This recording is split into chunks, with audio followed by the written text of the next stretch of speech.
think we should start holding funerals for people before they die. There's a time to mourn, and as tears adorn your face, yes, we should remember the dead. But wouldn't it be best if these words were given whilst the soul could still taste them? If friends turned out en masse whilst the heart could still laugh and reminisce? If I could, I'd hold funerals for those I love before they hit the grave.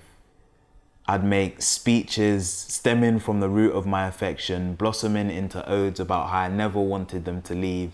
There would be bare food, chicken, curry goat, fish, fried fish, fish heads for Nana, dumpling, banana, plantain, yam, everything. There would be a memory wall full of things our minds could barely contain, like the time Hailey stumbled out the kitchen drunk on fruitcake. Not one friend would refrain from pinning up a memory. It's funny how many ears remain dull to the voice of a living friend but will hear the silent call of a dead man. Love should be declared before anyone is lowered into the ground. Let no compliment lay dead on your tongue only to rise and dance for an obituary column. This I refuse to do. Instead, no good thing will remain unsaid. Obituaries won't be written, rather reminisced from the times that I said all that I love about you. I'll say soppy things, cringy poet things like, you are the star in my night sky that illuminates life. I won't just be sweet with you, I'll tell you how you suck too, like, how many of my mugs are you going to break? I don't know exactly everything I'd say, but I'm acutely aware that every year that passes is like a knell signaling my death day. So I think we should start holding funerals for people before they die, to make sure we give our best to them whilst they're alive.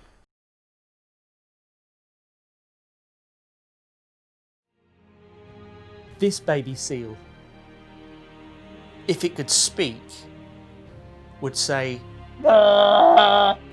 We all want to change the world, but nobody wants to become a tofu-sniffing eco-crusty. There is a way to stand up to injustice while doing diddly bollocks. It's time to take action for change. This is why we are asking you to sponsor an activist today.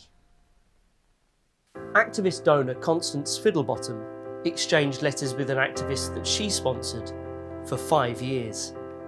The activist that I chose to sponsor was called Marrow. I chose him because he had dreadlocks and a recreational drugs habit. This is a photograph he sent me of himself padlocked to a detention centre. It would give me the most immense joy to know that Marrow wasn't having to raid a skip round the back of Lidl just to put food on his table.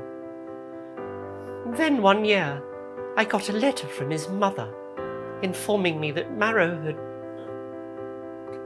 had a bath. Anti-capitalists urgently need your money. Set up a direct action direct debit with Sponsor an Activist and get a complimentary all property is theft keyring. Just £5 a month could help provide an activist with a compost toilet in a commune or a protest camp.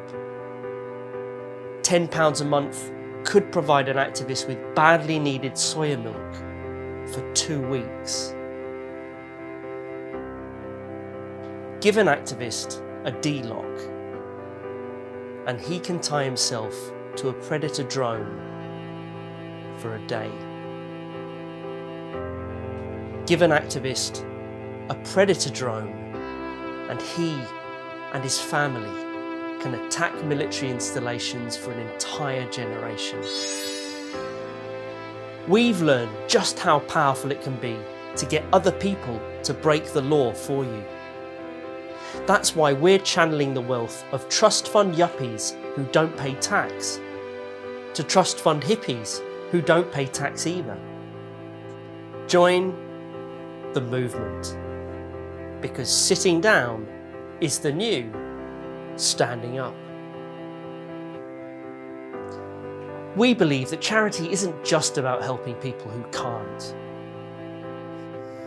It's about helping people who won't.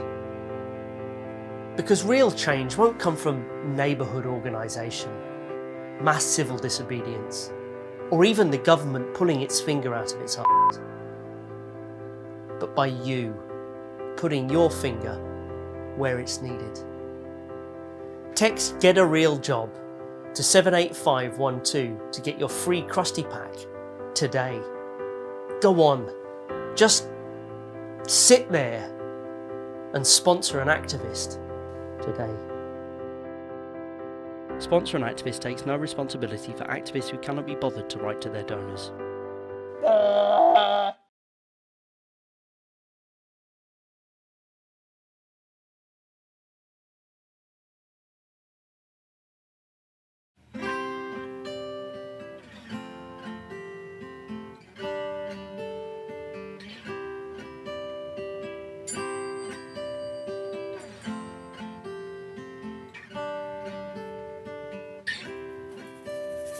From the moment they take their first breath, they are marked in line with the baby next to them for weight and height, and the day they take their first steps against their age and class and social standings. So when they're toddling in line with the baby next to them on the first day of reception, they are ready to be graded, tried and tested, marked in line with the national average, where every child must stand above the national average, because where's progress in a space and a handful of flimsy statistics?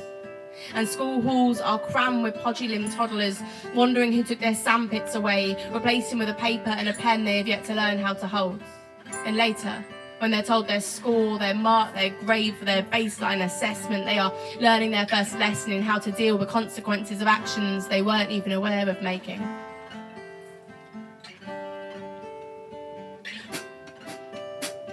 So now we know that you are John. Your mum took you to theatre from the age of 2, played your Mozart while you were still in the womb, before you even had the consciousness to understand this would stand you in good stead for this day. And you are Hayley, whose house was a little more complicated, was never taken to the theatre to see the adaptation of Dogs Don't Do Ballet, whose parents scrabbled down the sofa for pennies and decided whether to spend them on heating or eating, given it was now coming up to the 3rd of January. Done and dusted. Thank God we managed to get that sorted. Now carry that scorecard with you until the next time you're tested. And in the meantime, they are told to express themselves in active voices using conjunctive adverbs and subordinate clauses, and learn history chronologically, which means it's intensely boring as soon as you get past the dinosaurs. Here comes another round of tests and assessments. This time, they're just old enough to hold on to the idea that they don't do well enough. Well, they're probably just not good enough, at least not as good as that golden pie in the sky called the national average, ever unreachable except for the most privileged. In year 6, we were still picking up bugs and wetting our knickers from too much giggling. Now I stand in primary school corridors lined with signs saying, shh, exam in progress. Like the ones you see during your GCSEs, your A-levels and the final year of your degree. And these are scrape-knee children with the remnants of dinner around their faces, swapping football stickers in the queue for the exam papers. And even the ones awarded more time, the slow readers, the ones with special needs and statements, spend it watery eyes in empty classrooms, looking pleadingly from the teacher to the sunshine outside, just trying to remember a time when painting a picture of your goldfish was enough to get you a well done. But at least they have their post-test party to look forward to. Popcorn, pizza and Ice Age 2 on the big projector, where everyone in the room can remember they are all in this together and that they are 11 years old. Except Nicky Moore can call ahead to say these frivolities are to be cancelled from today, because there is no space in the curriculum for a whole class flash mob of Gangnam Style, or for Henry Jones, for whom the national average is but a wondrous dream, to sing his own rendition of Let It Go. No. The only glimmer of hope is one rogue marker with whom all teachers are standing up with like Spartacus, the little chinks in the armour, like the school's minister, unable to correctly answer a question from the very test he so protectively crows over. Because surely it's not meant to be such a damn hard slog. It's meant to be numbers and words and science experiments, playing and painting and chanting the whys of Henry VIII, red puff faces and scorch hot sports days, and celebrating the achievements of each individual, whether that's fractions, more dancing, or just knowing all the songs from the Jungle Book. It's not meant to be tests and stress and impossible questions. Just let them enjoy a time when school is supposed to be fun with your mates and working out what you get good at and not always being the best. And when you don't know, well, I guess it's as good as being correct, so just let them get on with it. Don't brand them with numbers and marks that do nothing but make them feel thick. Remember they're children, so let kids be kids and not some national average statistic.